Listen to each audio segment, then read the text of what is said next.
I want to thank everybody for joining us today. We've got over 320 people joining us live right now, and looking at the pre-registrants, it looked like we had people not only from all over the country this week, but we've got people from Canada. So that's really thrilling and exciting. Uh, Today, we're going to talk about how the COVID-19 has affected the value and will affect the value of businesses for sale. And as business intermediaries, we've talked about this, we've speculated, we've just discussed it among ourselves, and we're at that point right now that we really need to start taking it serious and have some really deep conversations about it, but go one step further, and we need to start really understanding how we're going to take care of this and how we're going to value businesses moving forward that were affected or not affected by the COVID-19. So when I was thinking about having this webinar to discuss this vital piece of information for all of us business intermediaries, I wanted to go to the biggest, highest source that I could possibly think of that could answer all the questions that we might have. And that was obviously Darren Mize. Darren, I appreciate you joining us today. Hey, it's a pleasure to be here, Jim. Always happy to get together with people that we work with on a regular basis. It's good to hear. A few people have already reached out to me. So good to hear from them, and good to be here with you as well. We're looking forward to a good discussion here, and we want everybody to be as interactive as they can. It's a good time to learn and get educated on things for everybody. Great. Thank you so much, Darren. For those of you guys that don't know about Darren Mize, he's not only a nationally recognized business appraiser, but he is also the founder of PeerComps, which is one of the most respected business databases in the country. And it is the go-to database for appraisers and lenders when they're doing SBA loans. So we're really honored to have him here today. That's why I said I don't think we could have brought in anybody that had a higher authority than Darren Mize. Darren, I know that probably a lot of the people on the call today are aware of PeerComps, but I'm sure that there are some that are not aware of PeerComps. So I first want to talk about PeerComps and GCF before we get into your thought process and your recommendations on how we're going to value businesses during the COVID-19. So, Okay. Tell us a little bit about PeerComps, if you don't mind, Darren. Well, PeerComps was actually born through our relationships with SBA lending, and obviously GCF being a leading provider of business valuation tools and services. We started primarily from. Hold on one second. One second. No problem, Darren. We can't lose you, though, because I can't carry this webinar by myself. You're Happened the to me knowledge last time too. base. For some reason, my Siri keeps popping up. I don't know why. So with GCF providing valuation services, starting really with the M&A industry, business brokers, intermediaries, that relationship translated into relationships with lenders as well, because we all work kind of hand in hand with each other. And our relationships with the National Association of Government Guaranteed Lenders, NAGL, became a major partner of ours, back in 2001, 2002. And that's really kind of how the idea of PeerComps was born, because as appraisers, we were struggling with data and the accuracy of the data that's out there. And if you just go back to common sense, the one thing that makes transactions of businesses different than, let's say, real estate, is that when you buy and sell a piece of real estate, you have to record that as a tax item. So that's available for everybody to see. There's one central location for all of that data. Well, you don't get that with businesses, because you're not required to report anything when it comes to the transaction of a business. And so that's where we were struggling. It came down to the accuracy of the data, and we wanted something as accurate as possible. And in order to do that, we felt like we needed to create something that provided a database of information coming from one source. And that one source for PeerComps is SBA lenders. So what you're getting in that database is a very clean copy of every single transaction that we've been able to gather, along with our lending partners, of course. every clean copy of every transaction that we could work with our lenders on for a single source of information on the transaction itself. So every transaction has been vetted, if you will. We go through and support all of the adjustments to income. All of that documentation is kept in a file. All of the transactions are then translated into an enterprise value. That is essentially your basic asset value transaction. So that means that the final valuation and the comps that go with it are inclusive of inventory, furniture, fixtures, equipment, and all of that data is incorporated into the comp itself. So when you pull up a listing of 100, say, Subway franchises, every single transaction that you are looking at comes with the exact same data, so that every data point is available for you to see. It's consistent, it is clean, and because of that, it has really become the go-to for appraisers, CPAs, business owners, business brokers alike, because it represents the most accurate data that's out there, The and the cleanest numbers data out certainly. there. It's the cleanest data, and the reason why we can say that is because to measure the cleanliness of transaction data, you look at what we call coefficient variation. That coefficient essentially represents the cleanliness of the data itself, meaning when you look at all the highs and all the lows, you're looking for a very tight window of data. The tighter it is, the smaller the coefficient. And our coefficient is essentially less than 0.30, which, if you go out and look at other databases out there, you're looking at numbers anywhere from 0.45 to 0.9. So we can honestly say that we believe the data that we provide through PeerComps is the cleanest data that's available to anybody. Yeah, and I think that anybody that's familiar with PeerComps would agree with you and say the same thing. I mean, it's not your opinion. It's not just a sales pitch that you're saying for PeerComps. That's the truth about PeerComps. Yeah, and that's what we like to represent too. It's not because you're right. You hear a lot of people say, "Well, we've got the best, and we have the best people, we have the best data, we have the best stuff."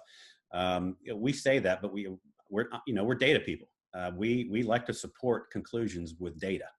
As an appraiser, I rely on data and as much of it as I can get and the cleanest that I can get. So when we look at the data in PeerComps, we can honestly tell you that if you compare it to any other database that's out there for privately held companies, you'll find that it's the cleanest data that's available. Yeah, and hence that's why it's the most used go-to database for SBA lenders and appraisers that are doing, appraisals for SBA loans. It is, and actually, just to be clear, make sure that your audience knows as well that we offer a different version of that same data to our SBA lenders through a tool called Banker Valuation. It's strictly for bank underwriters. It's modified a little bit, obviously, for underwriting, but the data, for the most part, is still the same back end of the data. When it comes to business intermediaries, like the group that we have here today, PeerComps is that tool. Right. So yeah, I want to make sure people know there's a difference between the two. If you're looking for a subscription to PeerComps at all, PeerComps is where you want to go. Right. And Darren, I really appreciate that. And, I think you've done a great job, not only starting PeerComps and being the founder of PeerComps, but, keeping it going up with the reputation that it has for the last 20 years. And you are also a nationally recognized appraiser and a very, very, you're the founder and co-owner of a very, very well-respected business valuation company called GCF Business Valuations. Correct? That is correct. And just to be transparent, my brother and I, Steve, started GCF together back in 1999. PeerComps was born primarily as an idea in his back pocket, so I need to give him that credit. I was the one who helped implement it, but Steve and I own both companies. GCF Valuation started in, as I said, 1999, and oddly enough, we started marketing valuation services to business intermediaries in Tampa at that time. And that's really, it took off within about 2 years after that. And we've been doing that ever since. So we have not forgot that our bread and butter has always been business intermediaries. We've been working with the majority of our M&A clients for well over 23 years. And we certainly appreciate all of their business. Darren, I appreciate that. And before we go any further, I want to make sure everybody that's listening to us right now understands that I'm not trying to sell PeerComps to them. I'm not trying to get to endorse PeerComps. I'm not trying to endorse you or GCF. It's just that we are going to talk today about a very, very important uh, uh, topic, and that topic being is how are businesses, the value of business is going to be affected because of the COVID-19, and how do we take that into account when we're pricing businesses. And before we went into that, I really wanted to make sure that everybody listening today understands, Darren, that you are, one of the best sources to be talking to about this information. One, because you are a founder and owner of one of the best business for sale sold databases in the country, excuse me, and also that you are a nationally recognized and renowned business appraiser yourself. So I want to make everybody aware that that's why I wanted to touch on those topics before we went any further. So Well, I think, Jim, just to interrupt real quick too, the purpose of what you're doing is you're establishing credibility, which we are a big believer in. As you mentioned, we're here to offer information, not sell anything. But in order to sell ourselves as experts in what we do, you have to have a little background as to where we come from and what we've been doing for these last 24 years. So that way, at least what I tell you today has some credibility to any educational topic that we're going to talk about. you're absolutely right. Because up to this point, Darren, all the conversations that I've heard in regards to this has been business intermediaries, us talking to each other and speculating and say that maybe this is how it's going to happen, or this is the way it should happen. And going to somebody like yourself is probably is what we do need to be doing. That's why we have you here today. So let's just go right to the point from here on out. How is the value of businesses going to be affected because of the COVID-19? How are we going to determine that, Darren? Well, that's a good question, and there isn't one single answer because, as we all know, every business is different, right? And you have to have an open mind when it comes to business valuation and market transactions in general. So if you start with the premise that every business is different, how you approach value is also going to be different. And really, it comes down to the specific characteristics of each business that you look at. So, for example, you have what I would call three separate buckets or categories of businesses when it comes to any kind of economical challenge or event. We went through 9/11 back in 2001. We went through the Great Recession, 2008, 2009, 2010. Now we're going through COVID-19. So the impact on value in these three separate climates is somewhat different depending upon how you look at it. So to go back to your question, there are three essential buckets that we put businesses into specific to COVID-19. One is essential business that continue to operate on a day-to-day basis at or near at full capacity. So that would be like your lawn businesses, pool companies, businesses like that haven't lost really any business, that have been deemed essential. Exactly. Liquor stores, pharmacies, landscaping businesses. There's fast food franchises, the limited service restaurants. You look at things like Wingstop and Subway and Jimmy John and Jersey Mike's. They're all set up for delivery. And all they got to do now is just have somebody walk it outside if nobody wants to go inside. So they were ready to go immediately. And so anything food related, grocery stores, gas stations, C-stores, things like that, any storefront, Amazon storefront, online business essentially is going to be in that one bucket. Those are businesses that are going to operate through this crisis, likely will make it out with little or no what we call value impairment.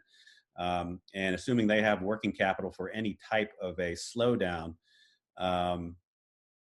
they're ripe to I think survive what we're going through right now. And obviously there are certain businesses within those essential businesses that may not be operating like the others. It's going to be different from state to state, city to city, but I think in general you can make the assumption that the majority of the businesses in those particular industries are going to be okay, considered what some of the others are going through. And then you've got a second bucket where you've got businesses that are being shut down either for a month or 6 weeks or 2 months, but do have the amount of working capital. That can be liquidity within the business itself, plus any disaster relief or PPP loans that they're able to get to provide them with enough working capital to survive 2, 3, 4, 5 months. And there are a lot of businesses that are out there, and you'll see that those businesses are just going to weather the storm. They're going to go back to work on a limited model. Once this crisis goes away, you'll see that they'll likely be able to come out of it with maybe no more than a month when it comes to the ability to ramp up. So you've got that bucket, and then you've got the bucket that unfortunately is going to be the toughest. You've got those businesses. Restaurants are a good example. Restaurants were shut down and have been, and they're opening now in some states, but they're opening at 25% capacity. They're opening it up with a limited staff and limited hours, limited menus. The small mom and pop restaurants are going to struggle with that, and because you're left with the question is it worth it to me to open at all versus opening up on a limited capacity operation. So those are the three buckets. And going back to the original question, how do you determine value? The ability to value these companies really comes in the ability, one, to survive and sustain through working capital. And we are seeing, by the way, that through our SBA lending clients, that there are still a lot of activity out there in the M&A world. Businesses are being bought and sold. They're being closed with SBA loans. And what we're finding is that working capital and PPP loans are being included in those transactions. So when you look at the valuation, it comes down to the ability to survive a short-term crisis. And then at that point, you're looking at really what it comes down to is a future outlook on cash flow. And then you get back to your normal ability to look at value. It's future present value, future cash flow, and it's a multiple of future cash flow, whether that be year-end 2020, maybe even going into mid-2021. At least that's how we're looking at it right now. Okay, great. So, how are you? So the businesses, say you're in, bucket one. I guess it's just the valuations and the multiplier is going to be about the same, right? Relatively the same. The only you and I talked about this the other day. For those people who talk about value in terms of multiples, as an appraiser, value is driven from cash flow and risk. Cash flow, obviously, we all know. Risk is really the invert of a multiple. Risk and multiple reflect the same thing. It is the company's risk structure specific to the company itself. So when you talk about things like uncertainty, that is a risk component, right? The uncertainty of the future. You're not sure if you're going to operate at full capacity between now and the end of the year. You might, but you're not sure. That's a risk component that has to be taken into consideration. So, for example, if you're looking at let's say a liquor store that should be selling for 3.25 times discretionary cash flow, the uncertainty of whether or not they're going to be able to operate at full capacity between now and the end of the year adds a little additional risk to that transaction. That means that instead of maybe selling for 3.25 times discretionary cash flow, maybe it's 3.2 or 3.15. So you can see that the risk is directly related to the multiple being applied to cash flow to determine what that value is going to be. Okay, great. Darren, before we move on to bucket 2 and 3, I just want to click on bucket 1 for a minute. So when let's take that liquor store, and let's say that the liquor store currently is performing, as well as it ever has. It stayed the same, not higher or lower, not much. You think that it would still be discounted moving forward? It's possible, but not guaranteed. So again, going back to what I said earlier, every business is going to be different. So what we're looking at as appraisers, and by the way, this is what the lenders are going to be looking at too. So if any of your audience out there is looking to continue to work on businesses that can be bought and sold now through an SBA loan, be very aware of the fact that SBA lenders and the appraisers that work with them are looking for the same thing. We're looking for support in the company's ability to sustain the current crisis. So what that means is that we want to look at, for example, I'm looking at a liquor store right now. I'm looking at inventory turns, revenue and cash flow, all of 2019. I'm looking at it by quarter. I'm looking at it by month. So I want to see exactly what performance looked like last year before any of this happened. Then I'm going to go to the first quarter of 2020. I'm going to look at it by quarter with a previous year quarterly comparison. And then I'm going to look at it by month. And I'm going to look at both months, January 2020, January 2019, February, March, it's the same thing. We want to get as current as possible. So at this point, we're already through April. We'd like to see April if that's available.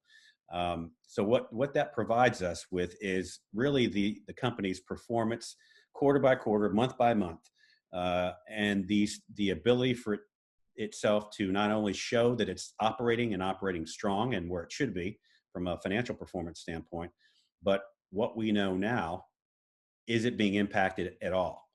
And we have specific questions to determine whether that impact. I mean, basic reasonable questions, things like, are you operating right now? 100%. Yes. How many staff do you typically have? I have 12. Are you operating with 12 right now? No, we're operating with 9.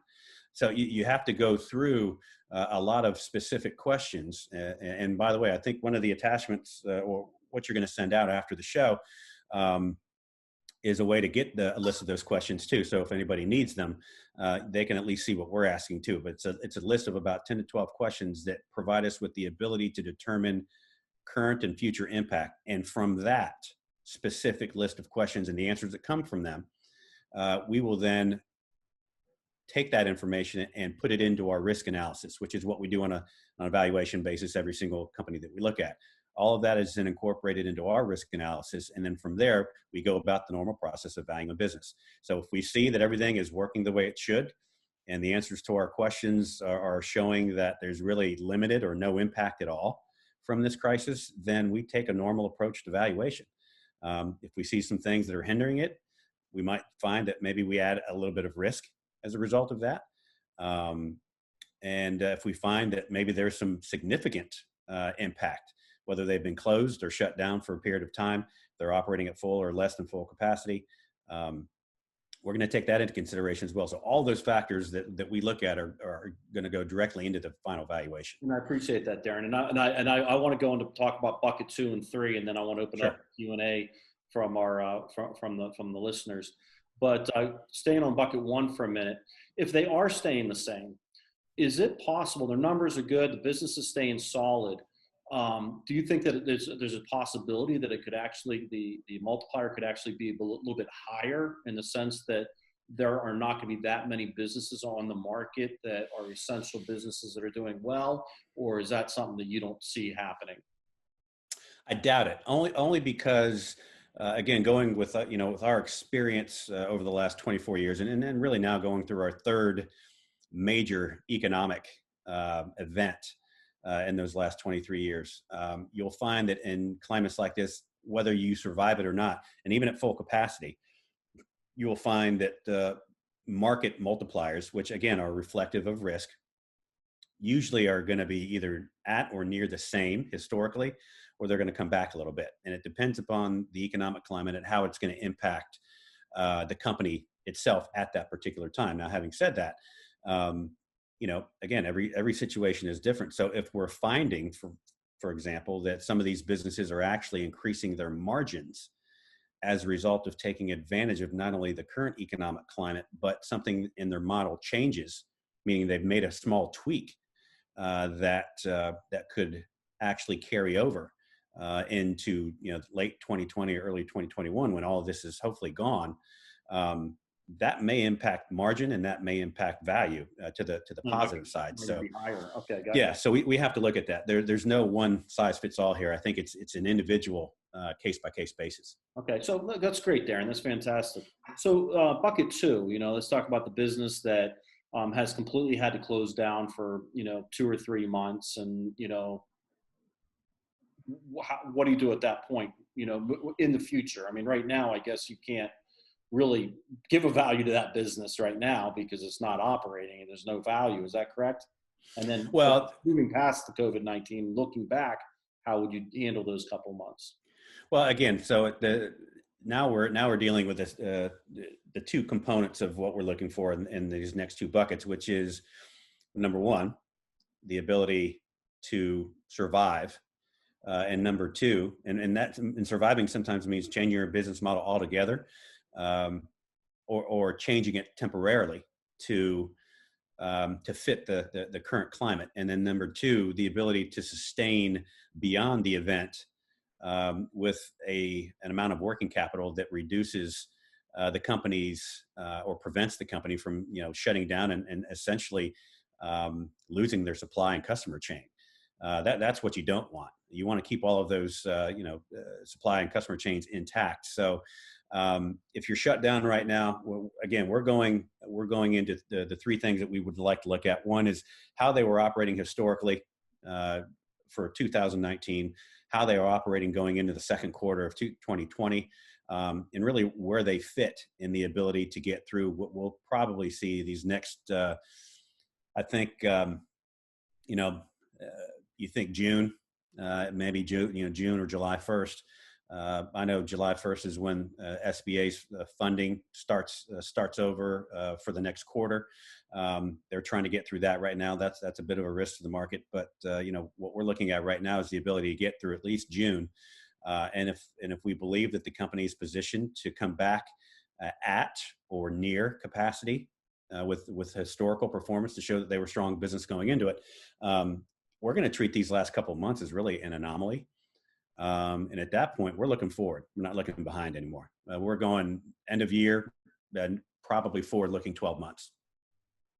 Looking at it from a Main Street business broker, somebody that's, selling a business for $300,000, $250,000, and we're not looking at an SBA loan, and they're looking at the business. What do they do for the 3 or 4 months that the business was performing poorly during the COVID-19? Let's just say April, May, June.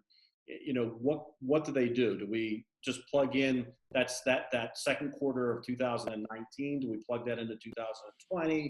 Or do we kind of look at the first quarter 2020 and see what percentage increase, decrease it was over the first quarter 2019 and kind of plug that in for the second quarter of 2020? Or what do you recommend to us Main Street business brokers?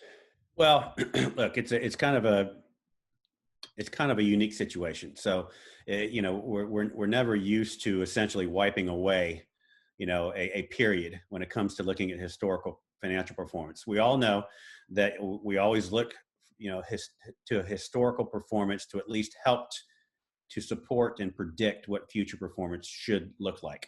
And as appraisers, we look at trends, we look at margins, we look at data. I mean, we look at all of that kind of information. So, if I have a full spectrum of information to look at, I can reasonably project and predict what a business should look like, going forward over the next 6 to 12 months.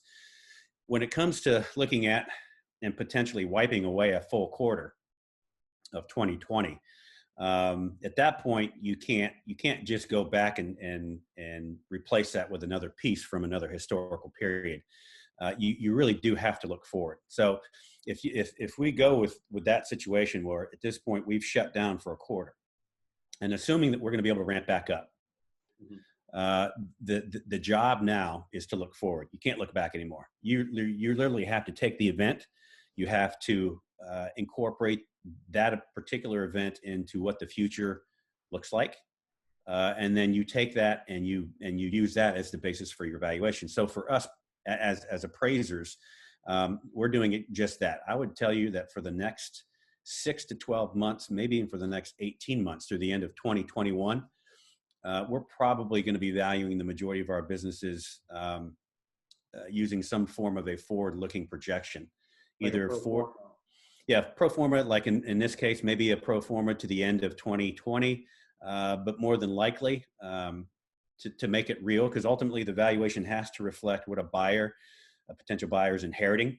So you have to incorporate a full 12 months of what financial performance should look like based on a lot of assumptions at this point. You got to add risk for the assumption and the uncertainty. But for us personally, as a firm, we've taken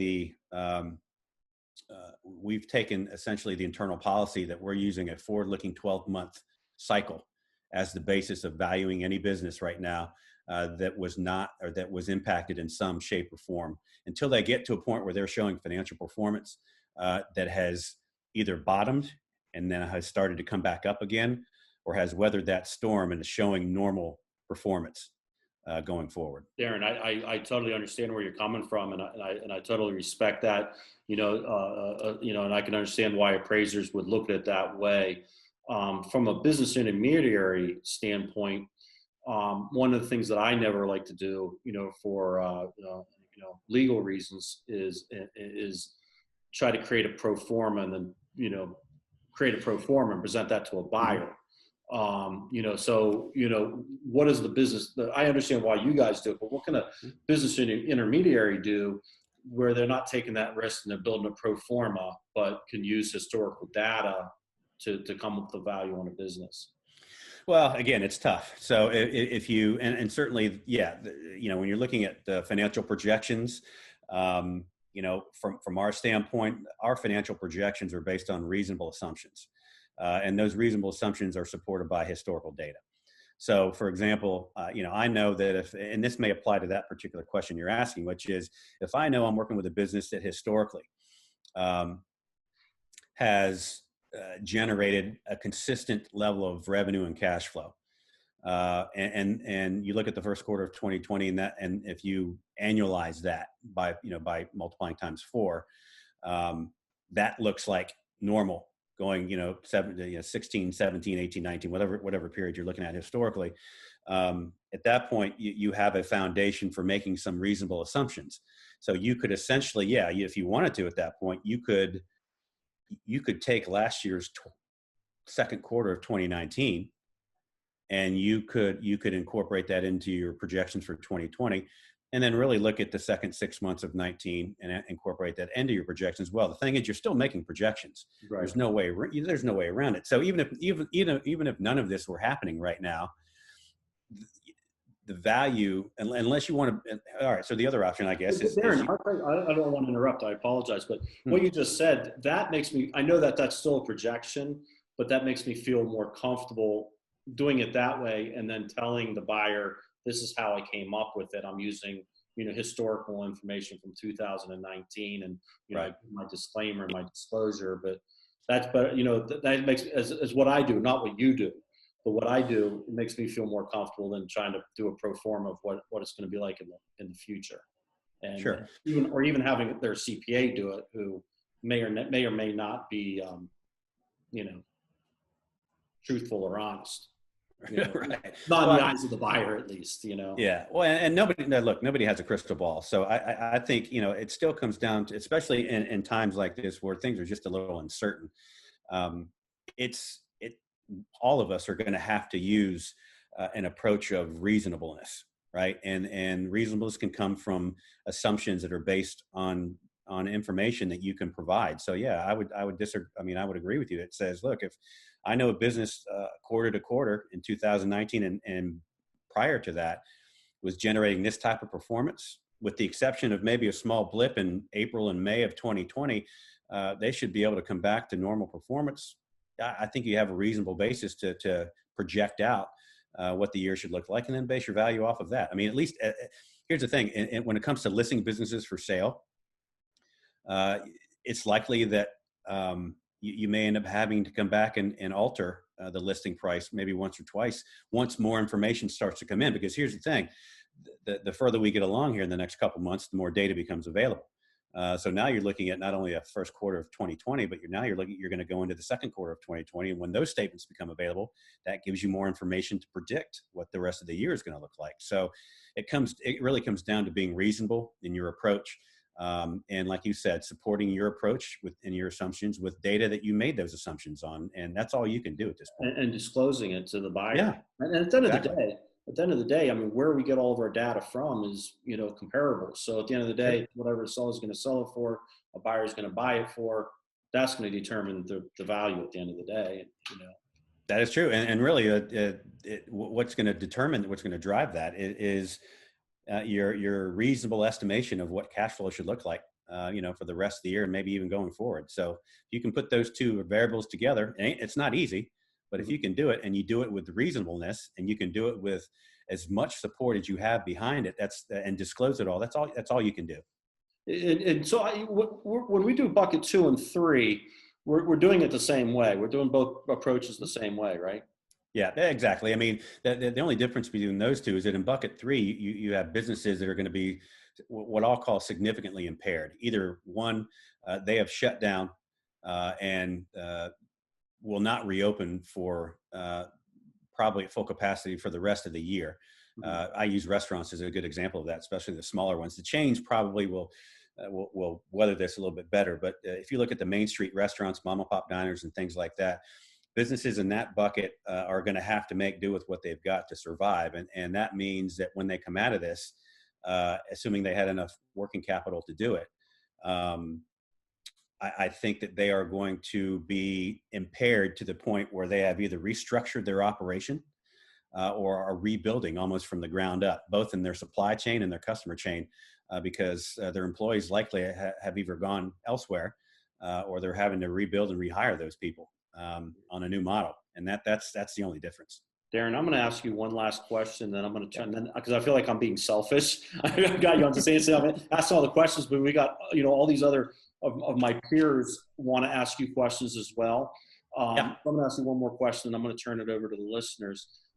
Is there such a thing as a fourth category or a fourth bucket that we might be facing when the COVID-19 is done, and that's the business that performed exceptionally well during the COVID-19, but is not expected to continue doing that well post-COVID-19? Because there are a lot of businesses out there that have performed extremely well because of the COVID-19. Yeah, no, I think those businesses still kind of, that's the mixture of bucket 3 is kind of where I would put those businesses doing well and ultimately coming out of this limping quite a bit. That may require some time to get back to where they were, or may not, or may not. It's hard to say. I think it's hard to predict at this point what that looks like. Okay, great. Well, I'm going to tell you what. I'm going to let some listeners chime in and ask you some questions. I'm going to start with the people that raise their virtual hand, and you can go down on the right-hand corner, and there's a hand that you can raise, and then I'll let the people that have their virtual hand ask you the questions directly instead of being on the chat. And I'm going to begin with Jerry's had his hand up the entire time that we've been speaking. Jerry Staple. So I'm going to unmute you right now, Jerry.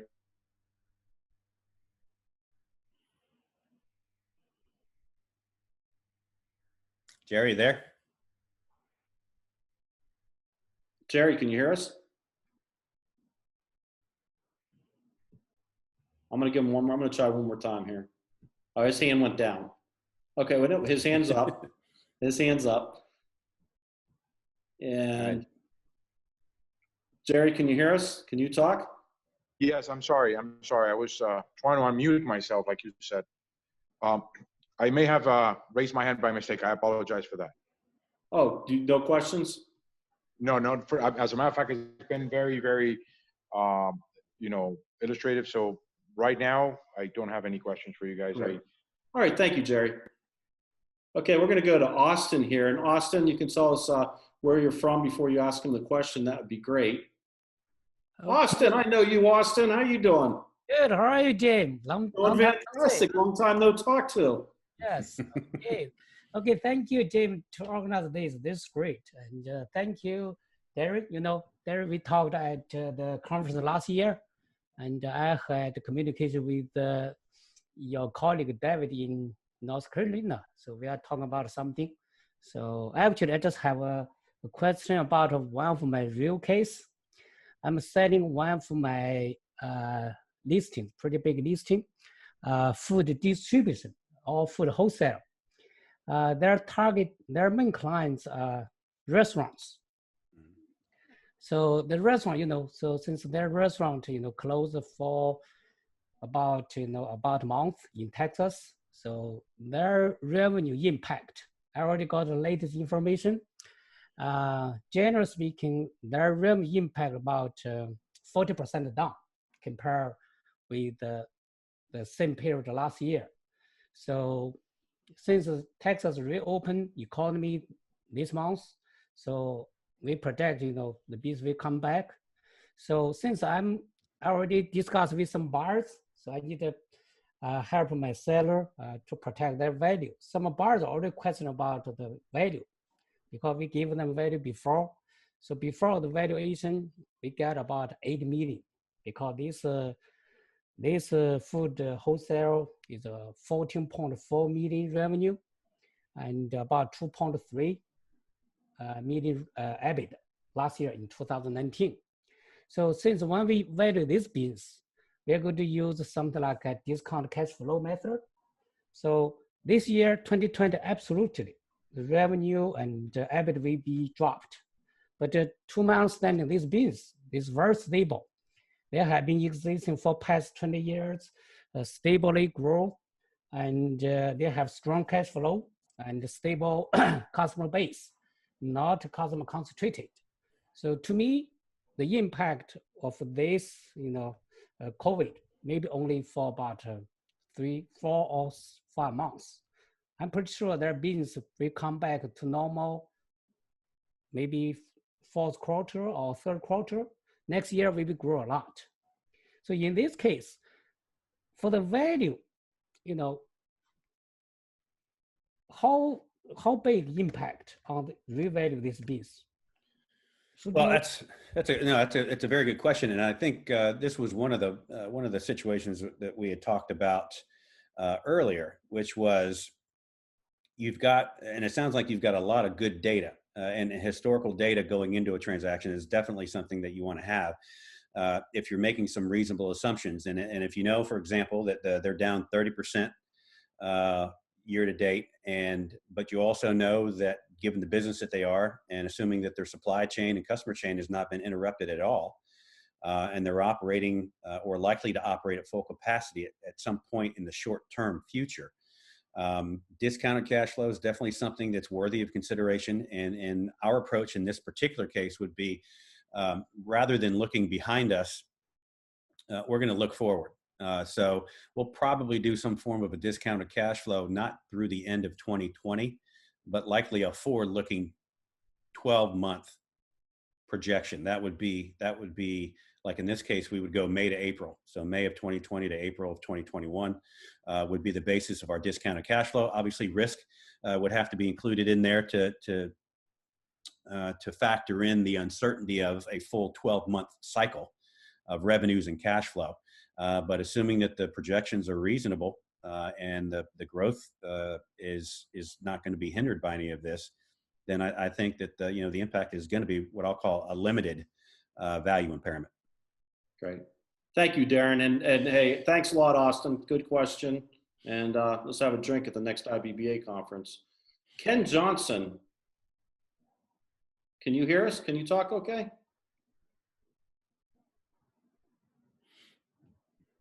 Ken, you might have to unmute yourself.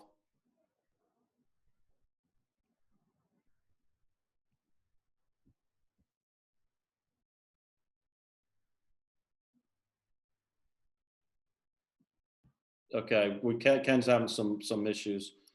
So we're going to try Ron here.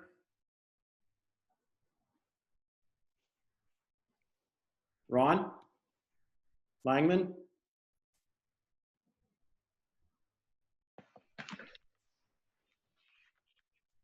Ron Langman.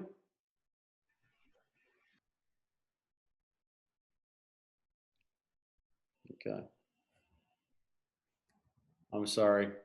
Roberta, we're going to try Roberta here. And Roberta. Hi, good afternoon. Okay? Can you hear me okay? Yes, I can. All right. Hi, Darren. How are you? It's always good to see you. Always good to hear you. Hear your voice, Roberta. Thank you. Thank you. We go way back. Yes, we do.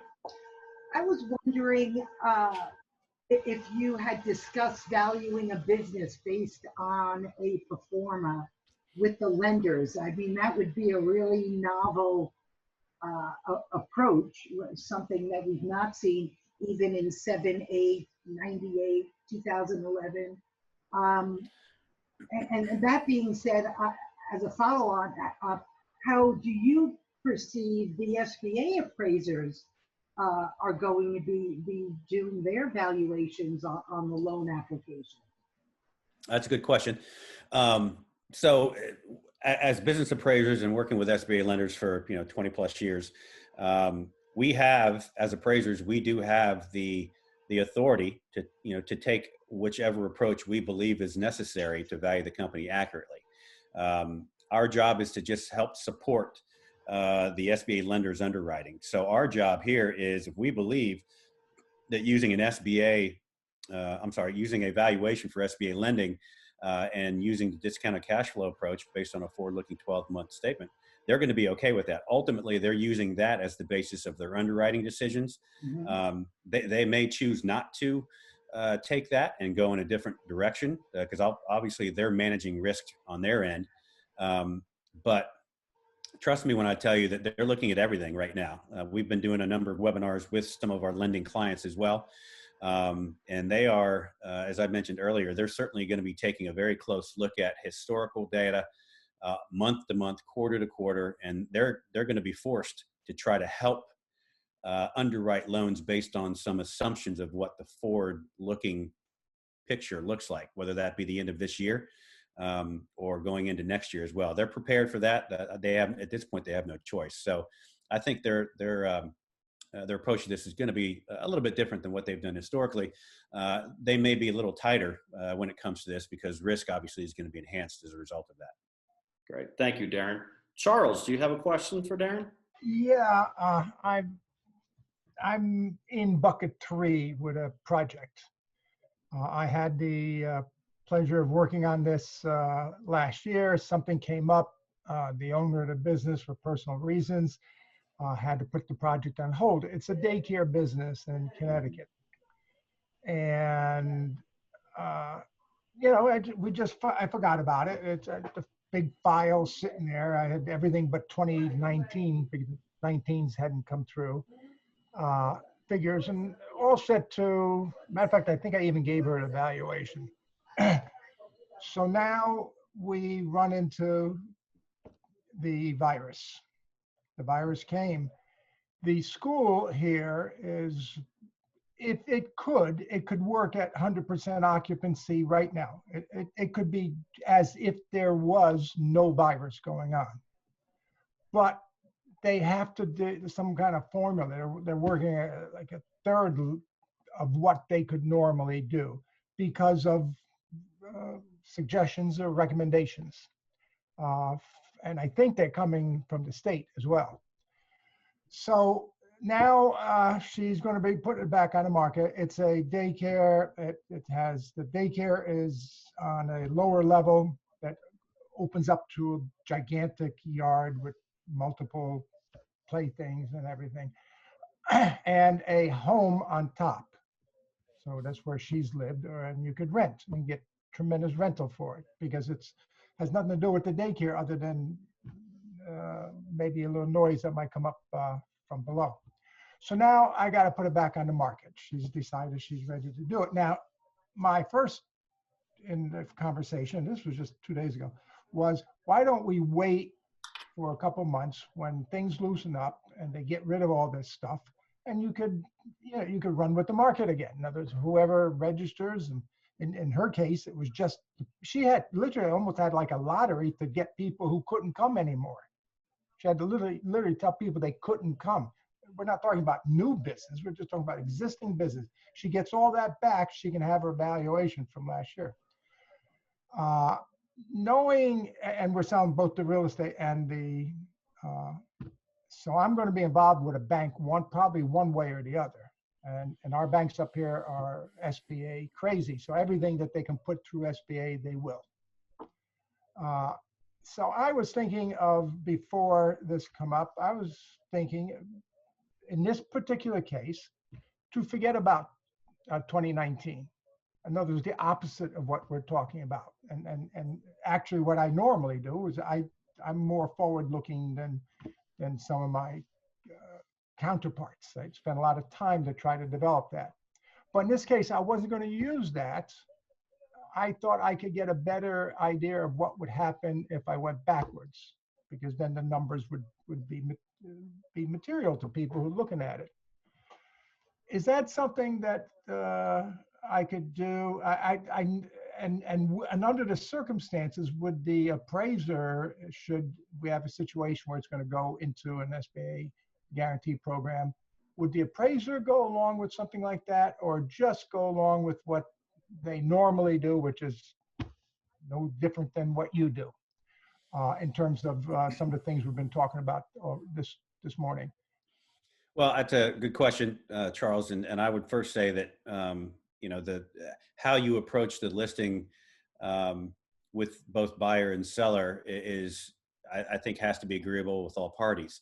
I don't think that any buyer of a business in that situation, using that as the basis of the listing price, would just look backwards and not take into consideration where the business is right now. So that, I think, to me, would be a hard sell. Having said that, again, we go back to what a buyer should be inheriting once they take over the company or the business, in this case, daycare. Earnouts, I know are questions that people ask about all the time. Can you take into consideration an earnout for a situation like this?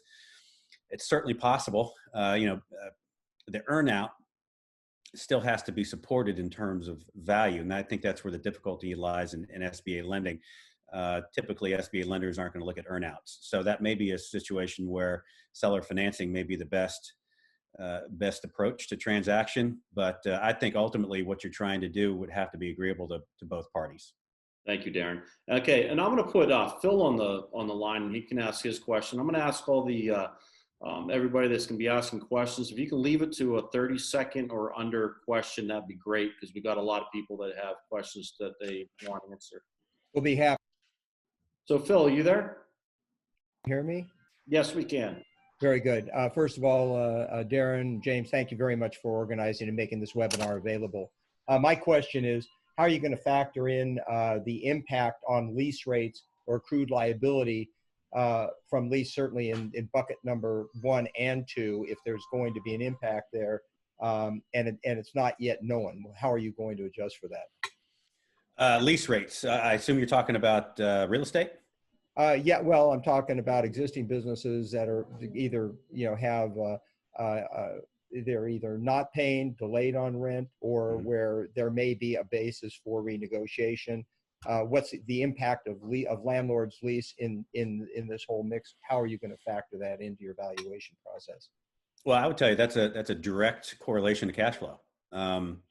If there's any change in any of the operational expenses being currently looked at or renegotiated right now between vendors and any supplier chains, that's certainly a viable variable to take a look at, because ultimately, if you know that value is really determined by cash flow and risk, cash flow is one of those components. So if you've got something that's going to impact cash flow in the form of a reduction in some form of expense, as long as it's not going to be just for a month here or a month there, if it's looking like a long-term restructuring of some type of an ongoing expense, by all means, I think that's an addition.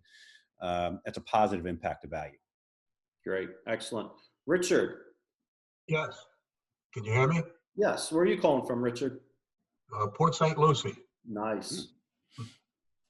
My question was going to be how earnouts would factor in, and I think it's just been addressed that it would have to be a seller note. Well, yeah, earnouts are tough in SBA lending, because if you think about it, if you're looking at the value of selling and financing the value of a transaction, let's say the value of the transaction is $1 million, but there's a $500,000 earnout. In order to support the SBA loan, the valuation of the business has to value out at $1.5 million. So, and unless there's some form of a restructuring where the earnout is put into the transaction as a secondary component to the transaction that is on 100% hold until the SBA loan has been satisfied in full. If they get that kind of an agreement and structure, then that's a difficult way to structure it. But I do know lenders that have looked at that, but it also goes lender by lender. Most lenders don't like to look at earnouts at all. It's there's too many unknowns there, if you will. Great. Thank you, Darren. Regina, where are you calling from, Regina? Hey, good afternoon. I'm calling from Wilmington, North Carolina.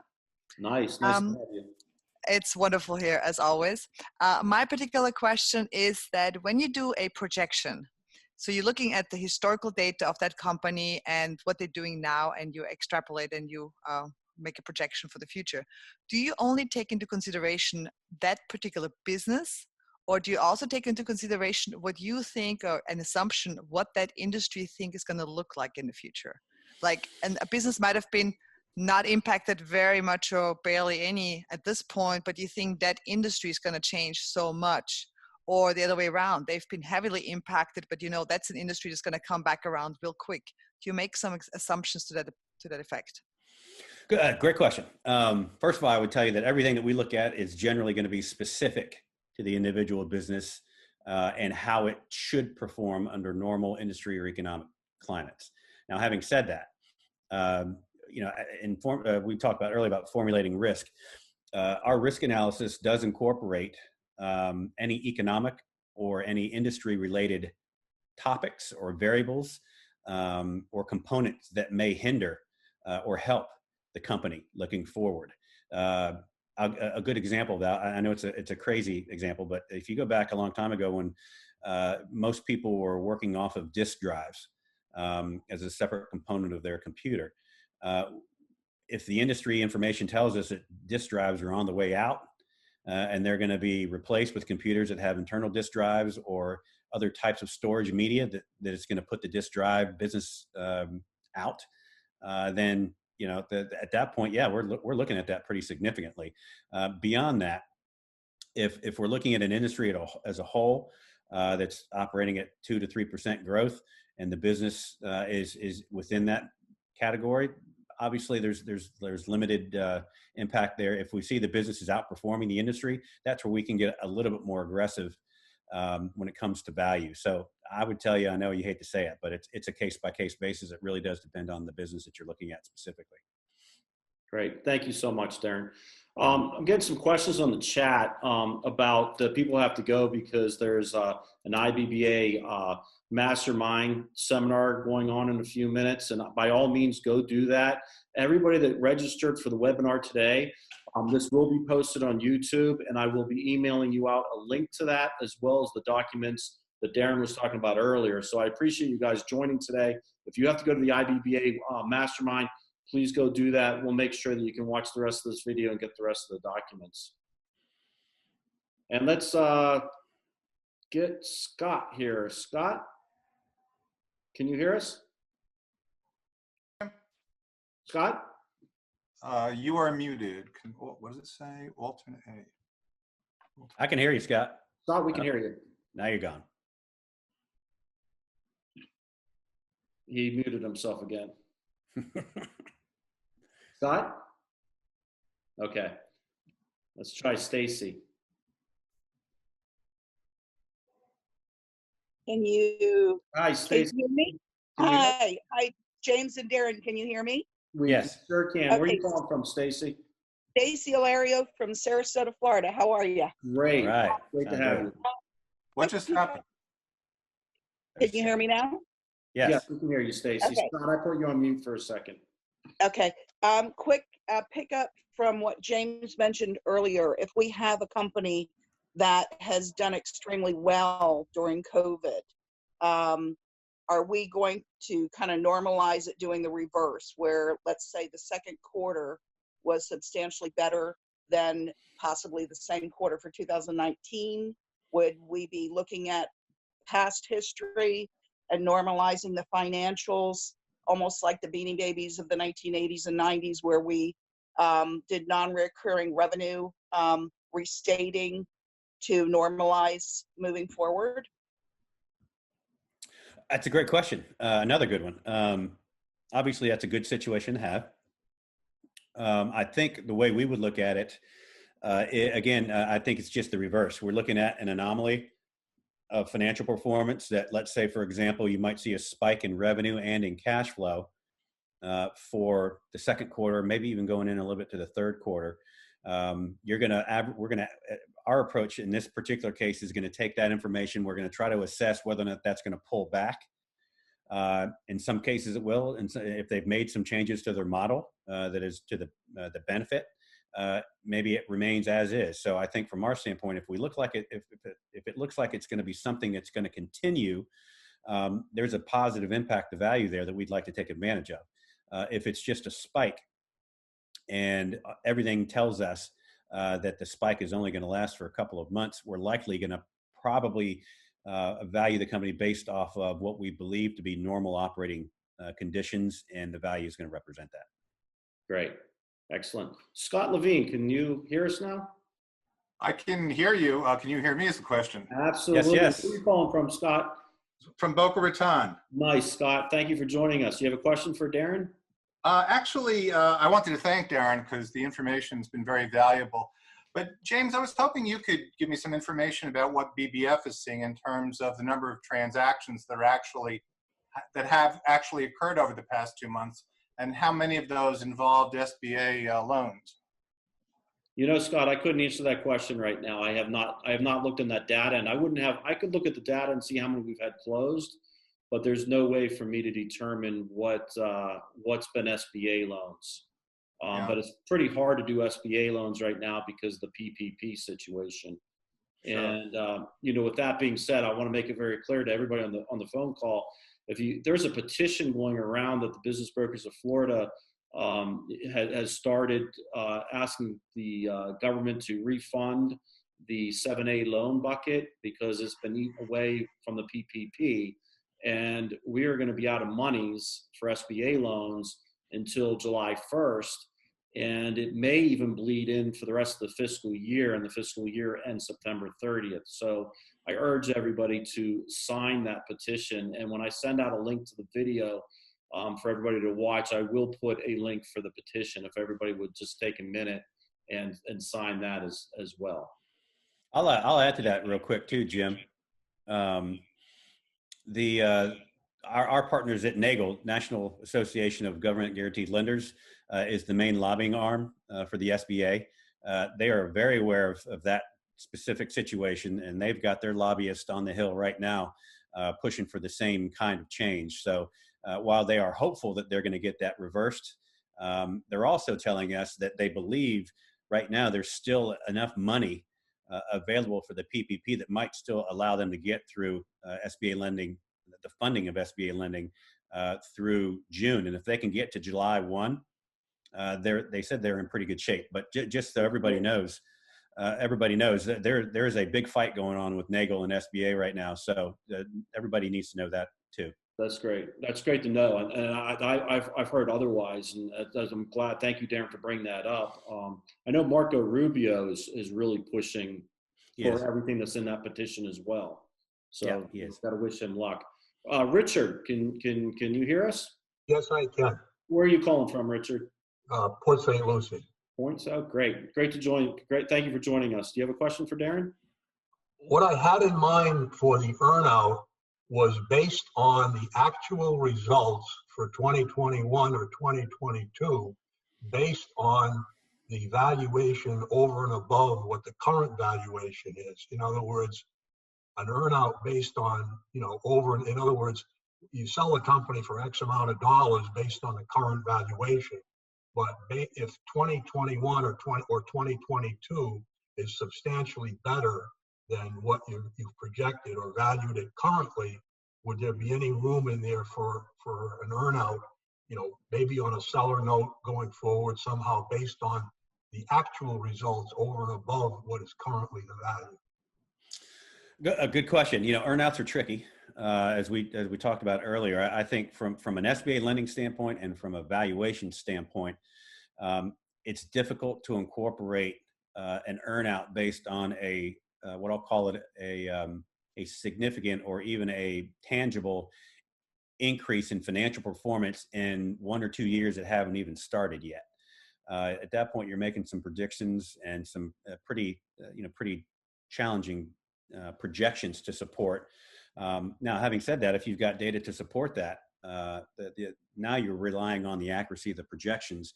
And from a timing standpoint, that's where the challenge becomes.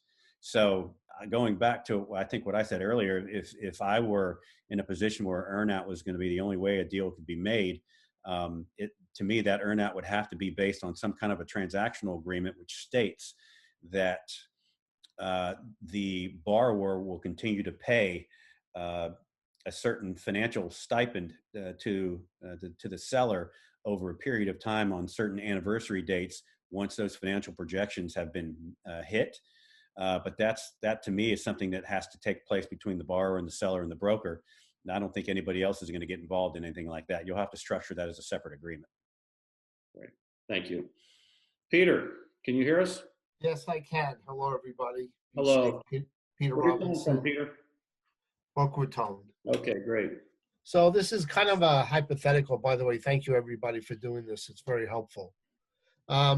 It's kind of a hypothetical, right? So business has been stable for 5 years. No growth, right? No growth, but stable. And now there's a 60% drop in gross revenue. And ISO restaurants, things like that. So now your gross revenue is down to 40%. How, in the current environment, what would be a reasonable growth pattern that you could structure in a pro forma? 5% a month, 10% a month? I mean, it took this gentleman 5 years, plus or minus, to get to where it is, right? Yeah. Well, again, I think that's where the importance of data comes in. So, if you've got solid historical performance that shows the company performing at a certain level, you also know right now that business is down 60%. The only challenge that you have at this point is trying to determine when that business is going to be reopened. So that's the first one. Number two, how long is it going to take to ramp back up to that level of performance? And then two, is the business model going to be the same, or is it going to be different? And then when you take all of that into consideration, you can then start to make some reasonable assumptions and projections based on what the year end will look like. Unfortunately, it all comes down to when you want to sell it. If you want to try to sell the company between now and the end of the year, the challenge there is going to be how long is it going to take, and whether or not those projections are going to be realized in the next 12 months or not. That's the big challenge. The only thing I would be able to tell you is use as much information as you can, make reasonable assumptions based on what you see and what you know, and structure an agreement based on honest and reasonable information. And from there, if the price reflects that and the borrower agrees to it, then I think you're in pretty good shape. But there's still a lot of unknowns here, especially with a business that's down 60%. That's a pretty big decline. That's significant value impairment that can't be recaptured in 3 or 4 months. It's going to take a full year or longer to get there. Darren, I know that we've gone past our time. Are you okay for a couple more questions, or do you? Sure. No, I'm good. I'm good. I can go as long as you want. All right, excellent. I appreciate that. Cliff, do you have a question for us, or for Darren? Cliff McDonald? Okay, I guess not. Let's get Steve Mariani here on the phone. Let me, Steve, Steve just disappeared. Steve, can you raise your hand again? There he is. Okay. Steve, let me unmute you. Am I there? Yes, you are, Steve.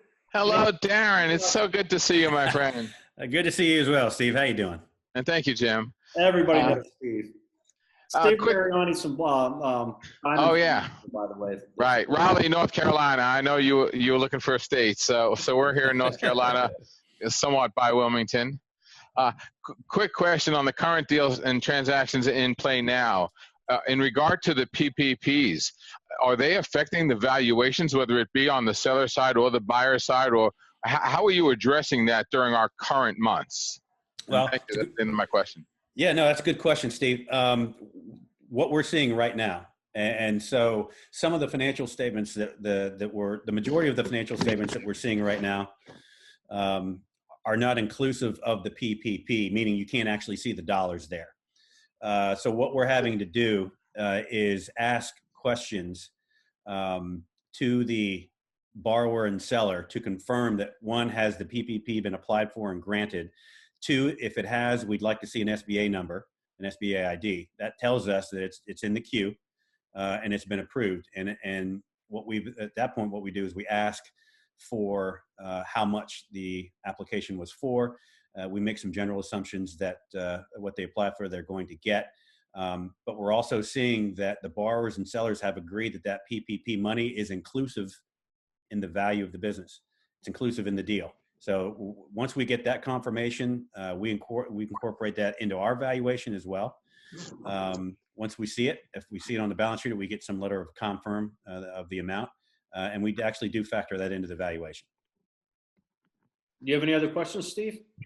No, our concern on our side was, does that really become a liability for the borrower until we prove that forgiveness? I mean, that's really where the concern is. If that forgiveness falls through, it's a liability. Yeah. So. Well, no, it's good. It's a good point. I mean, we're asking questions about forgiveness. We don't have a lot of straight answers at this point. We're making the assumption, at least for now, that the loan, the assumption in the valuation is we make the assumption that the business is going to follow the guidelines of the forgiveness plan, and if they do that, then the loan will be forgiven. And at that point, it's really more of a cash injection. James, you're calling from Florida. Where are you calling out from Florida? Hey guys, I'm calling from Fort Lauderdale, Florida. Well, welcome. Do you have a question for Darren? Yes, I do.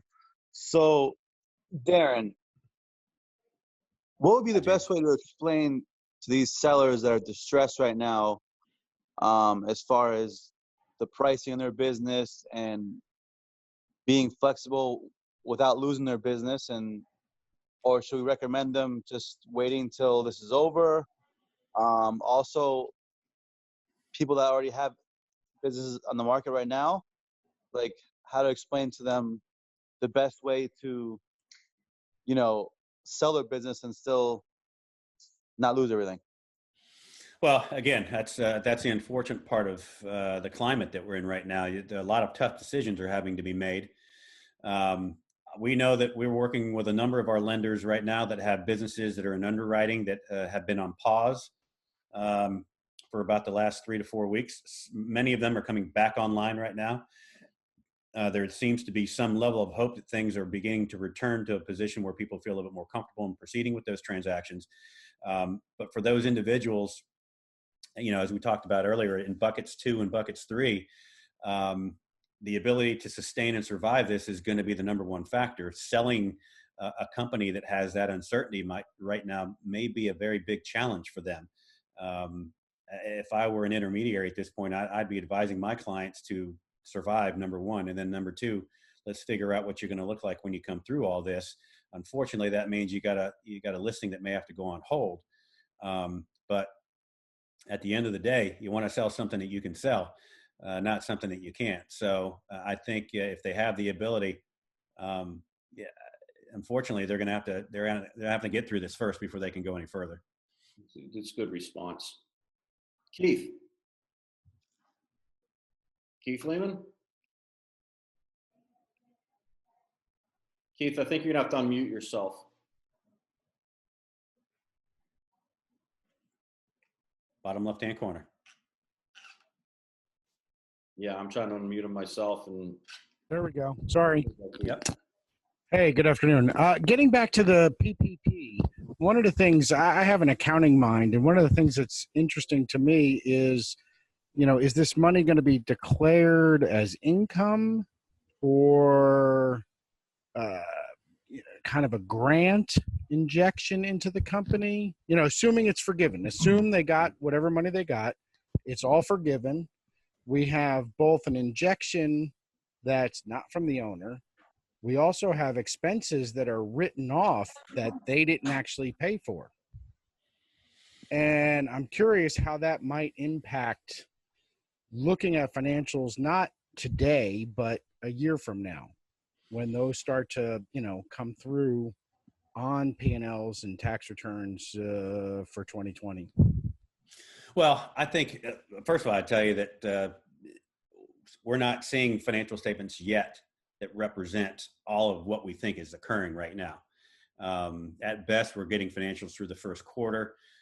Some of the businesses that we're looking at are getting financials through mid-April. And we're using that and comparing it to previous year for the same period.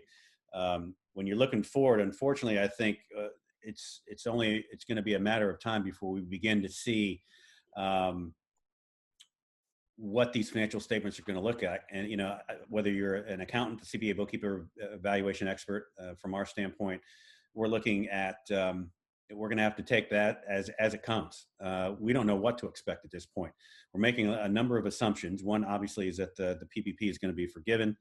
And two, based on the cash that goes with the company, whether or not they're going to be able to survive. And if so, we're making our best estimates as to what that business should look like, looking forward a year from now. So beyond that, it's hard to predict what these financial statements are going to look like until we start to see them. And I think that's where the challenge is coming from the CPA. They're not sure. A lot of the CPAs I'm talking to aren't sure what's going to happen and how they're going to allocate for all this. So a lot of unknowns right now for sure. And, we've only got a few more questions that we can go because we are going pretty long. But Darren, I'd love to have you back because obviously there's a lot of questions people have, a lot. Dan, can you hear us okay? Yes, I can. Can you hear me? Dan, where are you calling from? I'm calling from Romania. I'm a IBBA member from Romania. From Romania. That's yes. Fantastic. So what's your question for Darren? Nice webinar. And I have a general question. Without being pessimistic, I think we're going through a situation without precedent, which is going to bring a lot of changes, which you have no idea how the future is going to look like.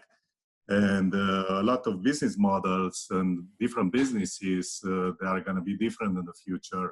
So especially in the hospitality, they're talking about restaurants with tables spread apart, with less tables on the floor and things like that.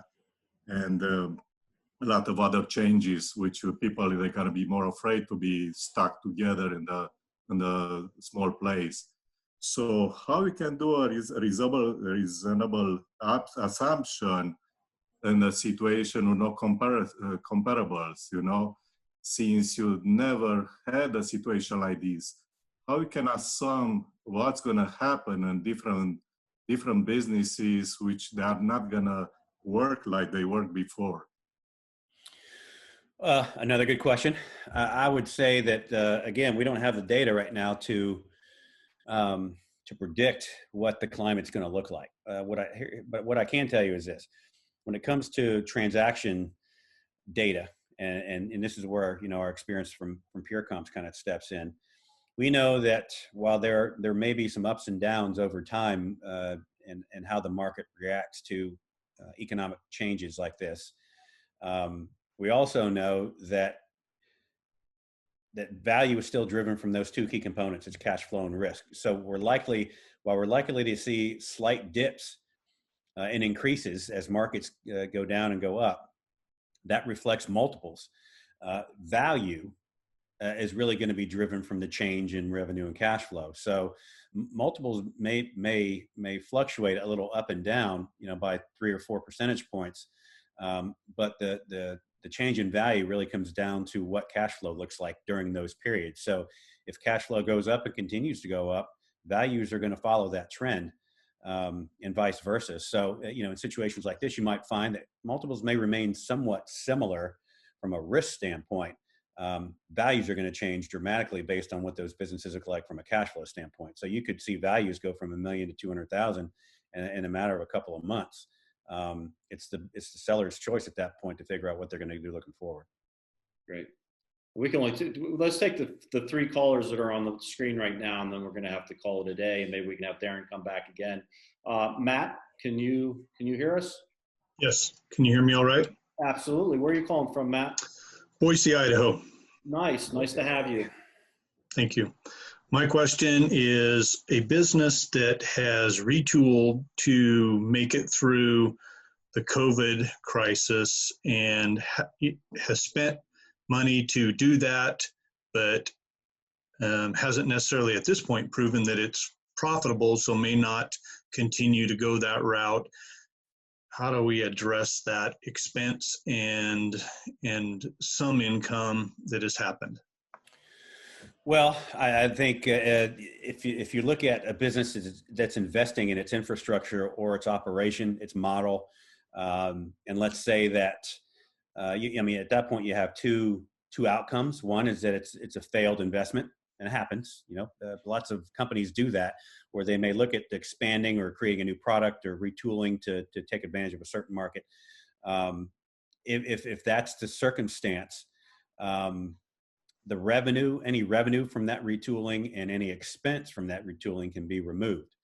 What that means is that if you invested $100,000 into putting a new product in the market, and you generated $10,000 in revenue, and the company's decided to shutter it, you can add back that expense to cash flow, and as long as you remove the revenue that came with it, you can easily eliminate that as a non-recurring or one-time expense.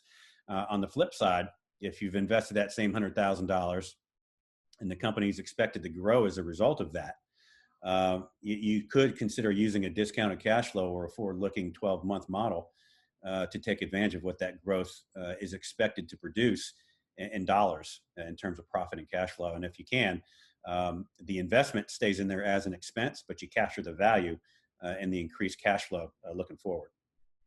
Great, thank you. And David Weber, you're calling from Florida. How you doing? Great. Jim, how are you doing? Doing fantastic. All right, you guys can hear me. How are you doing, Darren? David Weber here in Clearwater, Florida. Doing well, David. Glad to hear you. All right. Here's a question. Basket one, essential business, sporting one that is actually up. Theoretically, that industry, Division 2 construction, it should be up for the year. Received one of the more substantial average PPP fundings, and boarding them now. And at the end of the year, my understanding from the bank, even a business like that with round number $500,000 seller discretionary earnings, right, will be forgiven the PPP funding that will make at least 8 weeks of payroll. At the end of the year, when we look at that, that should be about the sell time. What do you plan on adjustments for that PPP money? Well, again, I think we addressed this earlier with the fact of the unknown. Don't know what the financial statements are going to look like by year end. If you make some assumptions, the company should have. You make the assumption that the company would have moved through that loan capital. So if you've gotten $300,000 or $400,000 in PPP loan money, you should make these. Theoretically, the way that should work is that gets you through 2.5 months, and if you get through that 2.5 months and you're ramping back up, then your liquidity when you started should be roughly the same as when you ended. I know it probably won't work that way, but ultimately, if you make that assumption by year end, and assuming that the company has survived and is doing well, I think the impact at that point should be moot, especially if you structure the deal in such a way that capital is not included. Some business owners like to include working capital in the transaction, some do not. We take that on a case-by-case basis, but assuming everything looks the way that it should, I think it's a non-factor. Bill White, where are you calling from? Cleveland, Ohio. All right. Well, glad to have you. Yeah, thank you.